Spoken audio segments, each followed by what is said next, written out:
Imagine a shepherd's son, born on the windswept steppes of northeastern Persia, rising to become the master of empires. A man who, by sheer will and steel, reclaimed lost provinces, shattered old powers, and forced empires to tremble. This was Nader Shah, the man who made Persia strong again, the man some in the West would call the last great Asiatic conqueror. He raised an empire greater than any Persia had seen in centuries, and won battle after battle, facing Afghans, Ottomans, Mughals, Russians, Khanates. This is his story of raw ambition, strategic brilliance, lightning war, and the empire that flickered into being under his banner.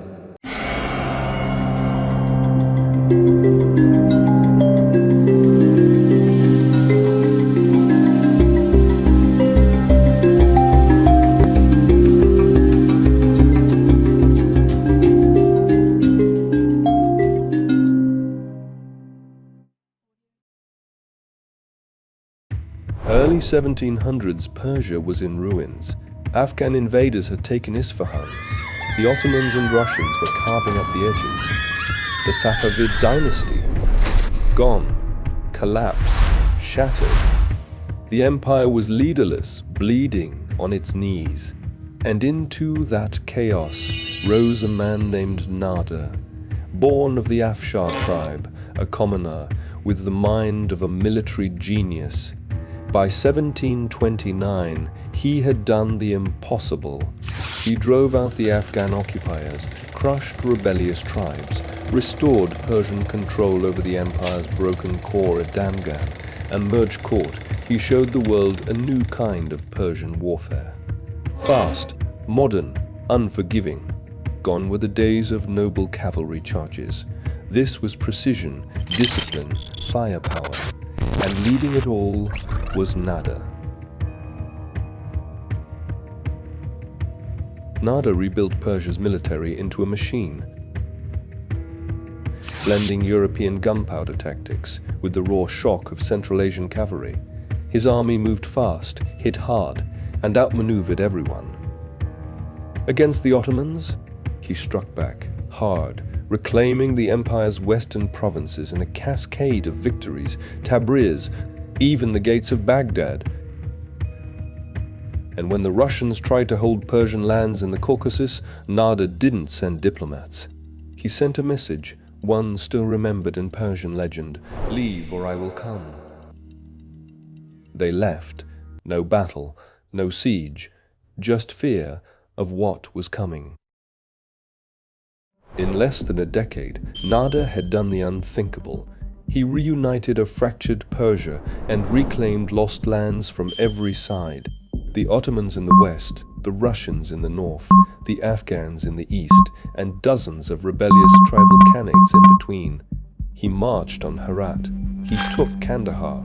He pushed deep into Central Asia. City by city, battle by battle, he rebuilt not just an empire, but a reputation. For the first time in over a century, Persia was feared again. In 1738, Nader marched east. His army, 55,000 strong, crossed into the crumbling Mughal Empire. The Mughals sent everything they had to stop him. At Karnal, Nader faced an army nearly 6 times his size. And in under 3 hours, they were destroyed. Outmaneuvered, overwhelmed, crushed, the battlefield fell silent, and the road to Delhi lay wide open. He entered the Mughal capital as both conqueror and kingmaker. Muhammad Shah remained emperor in name, but the real power was Nader. Then, chaos. A rumor spread through Delhi Nader had been assassinated. It wasn't true, but the damage was done. Mobs turned on his soldiers, streets erupted in violence. Nader's response, swift, merciless. He ordered a massacre. For 6 hours, Delhi bled. When it ended, thousands were dead. And the message was carved into history: no empire strikes Nader Shah and survives. From the ashes of Delhi, he took more than vengeance. He took the Peacock Throne, encrusted in rubies, emeralds, and sapphires, the same throne built by Shah Jahan, the builder of the Taj Mahal. And he took one more prize, the Koh-i-Noor, the Mountain of Light, a diamond of legend, passed between emperors, now pried from the Mughals and sent to Persia. The diamond would later pass into British hands and crown queens of the British Empire. But its fall from glory began not with colonization, but with Nader Shah. In 1736, Nader crowned himself Shah of Persia, founding the Afsharid dynasty. His empire stretched wide, from the Caucasus to the Indus, from Central Asia to the Persian Gulf. To his people, he was a savior. To his enemies, a storm. To European historians, the last great Asiatic conqueror. Later, they call him the Napoleon of Persia, or even the Second Alexander. He abolished taxes for 3 years. He used the treasure from Delhi to fund a massive standing army, and he kept rival factions in check, with fear, with gold, with power. But beneath the triumphs, cracks were starting to form. Over time, something in Nader began to crack. The hero of Persia, the liberator, the conqueror, started to see enemies everywhere. His once loyal commanders, they now feared even a glance from him. His inner circle, once vast, shrank. Voices went silent. Trust dissolved. He ordered executions, dozens, then hundreds. He blinded his own son, convinced he was plotting against him. What began as discipline became tyranny. What was once strategy turned into suspicion.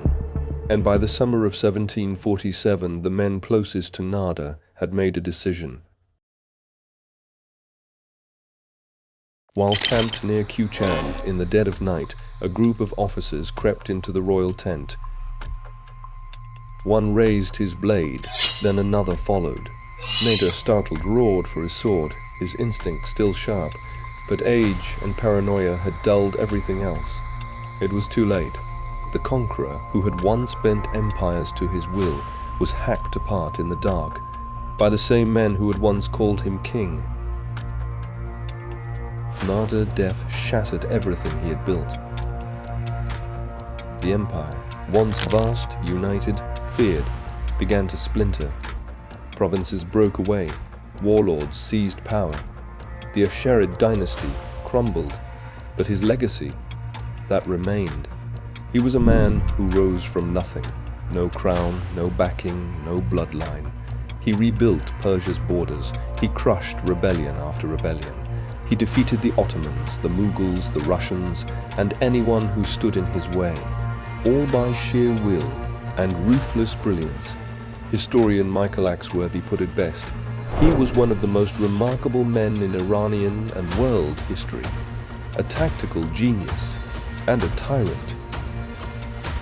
Nader Shah's empire didn't last, but for a brief moment in time it burned, fast and brilliantly bright.